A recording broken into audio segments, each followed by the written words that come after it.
Okay, 1 Samuel chapter 22. We're moving into more of the story of what is David doing as he's trying to stay away from Saul and outside of the nation of Israel. So David gains followers. He goes from one place to another, fleeing from Saul. Saul slays the priests who showed kindness to David.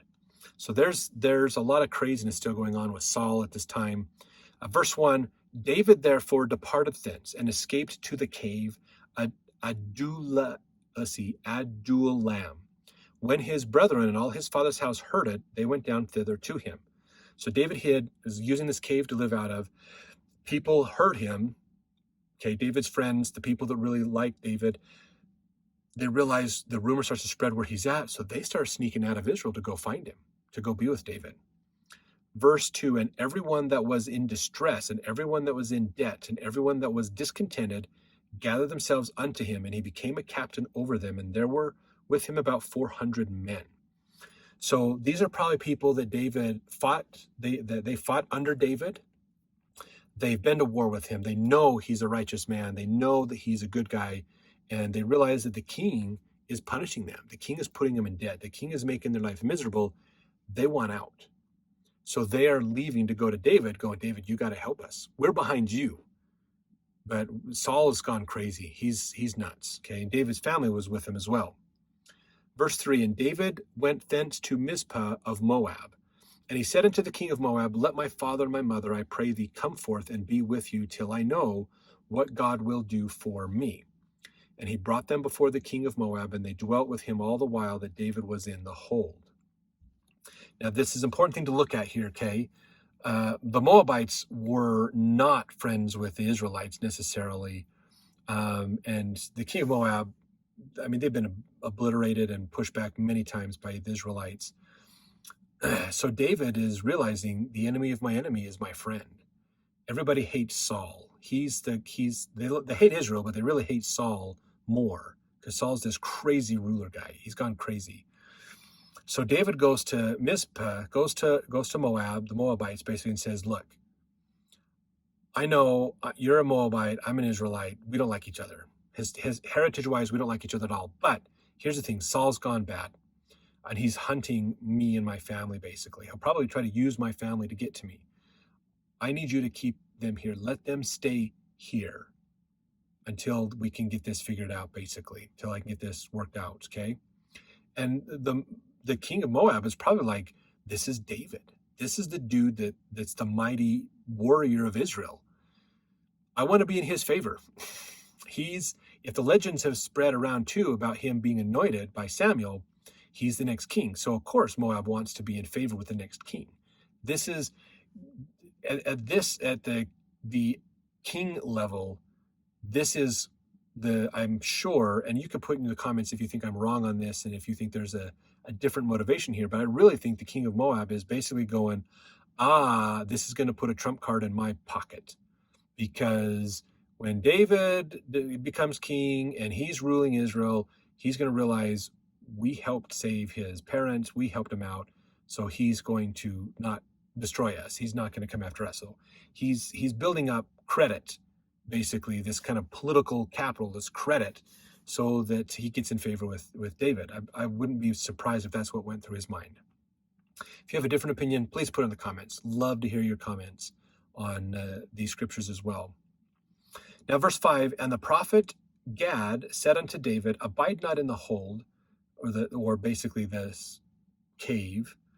Depart and get thee into the land of Judah. And then David departed and came into the forest of Hareth. So now he's actually inside the kingdom of Israel's land in Judah. Verse 6, when Saul heard that David was discovered. So somebody found David. The rumor started spreading. David's back. He's over in Hareth. Holy cow, David's here. We haven't seen him for a while. And the men that were with him, now Saul abode in Gibeah under a tree in Ramah, having his spear in his hand, and all his servants were standing about him. So Saul's ready. Saul's waiting because he's probably noticed that he's had a lot of defectors. He's lost a bunch of his soldiers. Probably a lot of those 1,000 men that were under the command of David have defected. And so David has built an army. And so Saul's probably even more paranoid now than he ever was. That in his mind, David is probably building an army to come after him, to take the kingdom over by force. So Saul is keeping his weapons and his army around him, basically. Verse 7, then Saul said unto his servants that stood about him, hear now, ye Benjamites, will the son of Jesse give every one of you fields and vineyards, and make you all captains of thousands and captains of hundreds?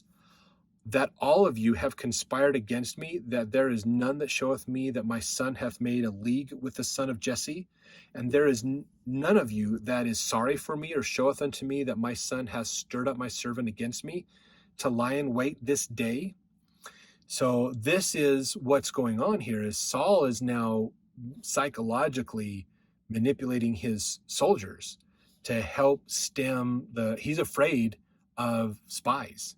He's afraid that these people are defecting and they're going to be spies for David. And he's trying to convince them, is David really going to help you? David is of Judah. Remember the Civil War? He's not going to give you stuff. He's going to persecute you. He is going to hurt you. So you need to be loyal to me. Verse 9, then answered Doeg the Edomite, which was set over the servants of Saul, and said, I saw the son of Jesse come to Nob, to Ahimelech the son of Ahitub. And he inquired of the Lord for him, and gave him victuals, and gave him the sword of Goliath the Philistine. Then the king sent to call Ahimelech the priest, the son of Ahitub, and all his father's house, the priests that were in Nob. And they came, all of them, to the king. So Doeg turned him in. Hey, I saw him. The priest helped David out, gave him the sword of Goliath, basically. So David isn't just has an army, but has a really big sword too. And he helped him out. So in Saul's mind, Ahimelech the priest has aided and abetted a convicted person in our kingdom. So he says, Ahimelech, I need you to come talk to me and bring your house. Now Ahimelech has got to look at this and go, oh crap. This isn't going to be good. But we have to follow along so it doesn't look like we know what Saul's going to do. We've got to figure, I don't know what's going to happen. We've got to figure this out. I'm afraid that we're all going to our death, is what Ahimelech's probably thinking. Verse 12, and Saul said, hear now, thou son of Ahitub. And he answered, here I am, my lord. And Saul said unto him, why have ye conspired against me, thou and the son of Jesse, in that thou hast given him bread and a sword, and hast inquired of God for him, that he should rise against me to lie in wait as at this day? So Saul is totally paranoid of that David has got a revolt. They're going to form a coup and they're going to go after Saul and the kingdom. And so now he's realizing Saul is like, why are you helping him? Is this true that you're conspiring against him? So Saul hasn't let his hand be known yet, but I'm sure Ahimelech knows what's going on, and he's just hoping that it turns out good. Verse 14, then Ahimelech answered the king and said, and who is so faithful among all thy servants as David, which is the king's son-in-law, and goeth at thy bidding, and is honorable in thine house? Did I then begin to inquire of God for him? Be it far from me. Let not the king impute anything unto his servant, nor unto all the house of my father. For thy servant knew nothing of all this, less or more. And the king said, thou shalt surely die, Ahimelech, thou and all thy father's house. So Ahimelech is trying to basically say, look, what did David do? What's going on with this? He's your son-in-law. He's here to help you. And he says, and Doeg, this servant of yours that saw this, he doesn't fully understand the story of what's going on, why I inquired of the Lord and what was going on. He didn't know all the details of what this was. So Ahimelech admitted he talked to David. But Ahimelech's like, why are you going after him? What's the deal with this? And so the king's like, well, you're dead. You and your father's house, meaning your line, your DNA, your genetics, your family is gone. You've ended your line. No more genealogy. No more descendants. Verse 17, and the king said unto the footmen that stood about him, turn and slay the priests of the Lord, because their hand also is with David, and because they knew when he fled and did not show it to me, but the servants of the king would not put forth their hand to fall upon the priests of the Lord. So the king's like, okay, guards, kill them. They're traitors to the king. kill him, get rid of him. And the guards are like, but they're priests of God. Doesn't, if I kill a priest of God, does that mean God hates me and I'm going to be punished by God? I don't want God hating me. This isn't good. Verse 18, and the king said to Doeg, turn now and fall upon the priests. And Doeg the Edomite turned, and he fell upon the priests and slew on that day 65 persons that did wear a linen ephod. So he went after him. Now Doeg is an Edomite. He is not Israelite, so he doesn't believe the same gods, different philosophy, way of thinking and religion and stuff. So he didn't have a problem. He's like, all right, fine. Wiped them all out. These priests probably don't defend themselves. They don't have swords, they don't have knives, so it probably wasn't that hard for Doeg to take them out and do this. So Doeg is now the favorite of the king, probably, basically. Verse 19, and Nob, the city of the priests, smote he with the edge of the sword, both men and women, children and sucklings, and oxen and asses and sheep with the edge of the sword. So Saul sent his army to wipe out the priests and their families, destroy the area, basically. Verse 20, and none of the sons of Ahimelech, the son of Ahitub, named Abiathar, and one of the sons, named Abiathar, escaped and fled after David. And Abiathar showed David that Saul had slain the Lord's priests. And David said unto Abiathar, I knew it that day when Doeg the Edomite was there, that he would surely tell Saul, I have occasioned the death of all the persons of thy father's house. So David's going, dang, I was afraid this was going to happen when Doeg saw me there, and I realized this. I'm guilty. I didn't intend to have your family die in behalf of me.